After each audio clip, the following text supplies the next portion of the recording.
There are a lot of boxing matches that promise action, but there are very few that can pretty much guarantee it, and one of those is coming up this week on Showtime. Andre Berto taking on Jesus Soto Karass, coming live from San Antonio, Texas, and one of the men behind the microphone during the broadcast is Steve Farhood, who joins us on the line right now. Steve, how are you doing? I'm doing great, Corey. How are you? Not too bad. You know, it wasn't long ago that there was a lot of people who were complaining about seeing Andre Berto on their television too often.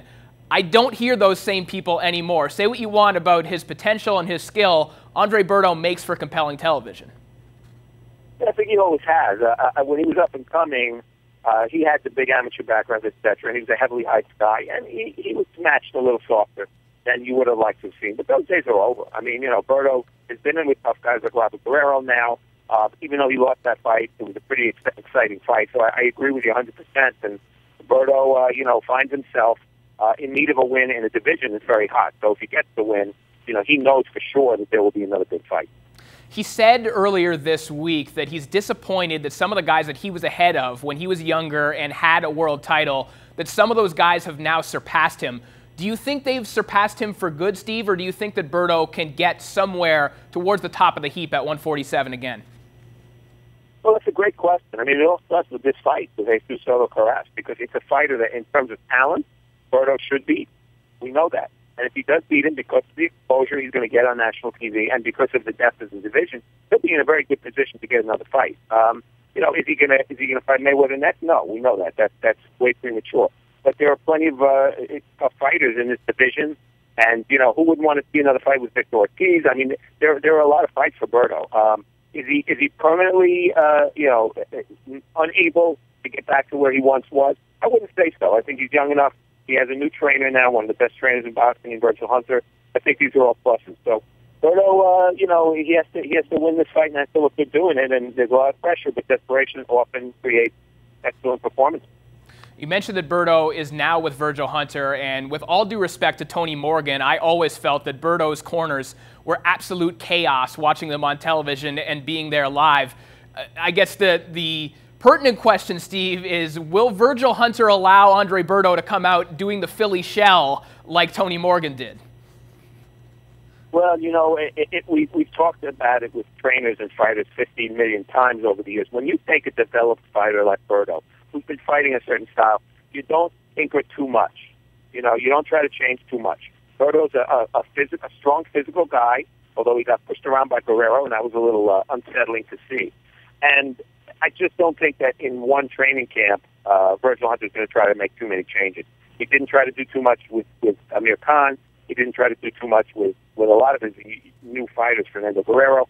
So I think we're going to see a similar style coming from Berto, and just hopefully he'll be in good enough shape to fight hard and take his previous style and be successful with it. He's with Virgil Hunter right now, and he's only the newest in the big-name fighters who have leapt over to his camp, and he seems to be the trainer of the year right now, the flavor of the month, so to speak. Before him, there was Robert Garcia. Before that, everyone was hopping to Freddie Roach. Have you ever seen this kind of, you know, exodus towards hot trainers in the past? I can't recall this happening ever before. Yeah, I think the first trainer in our day, Corey, that we saw this was Emmanuel Stewart, where, you know, he was first a Kronk trainer, and then he became a gun for hire, and almost all the good fighters of his era eventually went to him, at least for a short period of time. You know, De La Hoya, Chavez, etc. So it's happened before, and the danger is obvious. The danger is overextension by the trainer.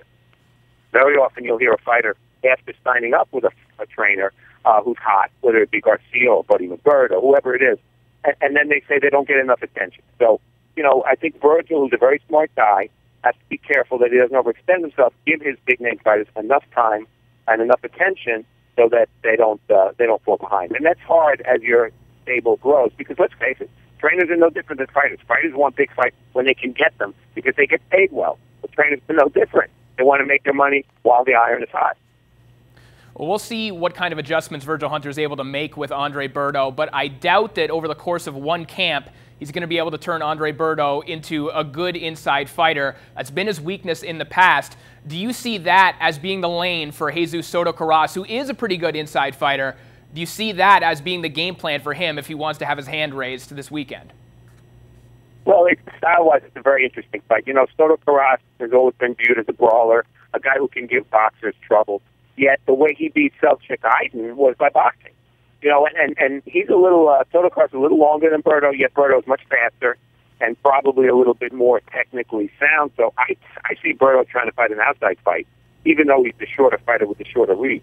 I think that's his best bet. And getting into a war with Soto Karass, who's been in so many of them, I don't think would serve Berto best. Quickly, let's touch on the undercard. Everyone's excited to see Omar Figueroa back in the ring as well. He's kind of made his name on Showtime a little bit, starting with that upset over Michael Perez back on Showbox a couple of years back. You know, the division at 135 looks a little bit wide open, and Figueroa is a guy who's going to get TV dates because he's exciting. Where do you see his ceiling at 135 or at 140? This kid's ceiling is tremendous. I mean, you do a checklist on star potential factors. He's got a checklist on all of them. He's an exciting fighter. Yeah, he gets hit too much, but that's what exciting fighters do. He's a good-looking kid. He speaks well. He's bilingual. Everything going for him. And keep in mind, too, that while this fight is for some interim title, which we all know is usually nonsense, Broner is the champion in question at 135. He's not likely to retain that 135 title.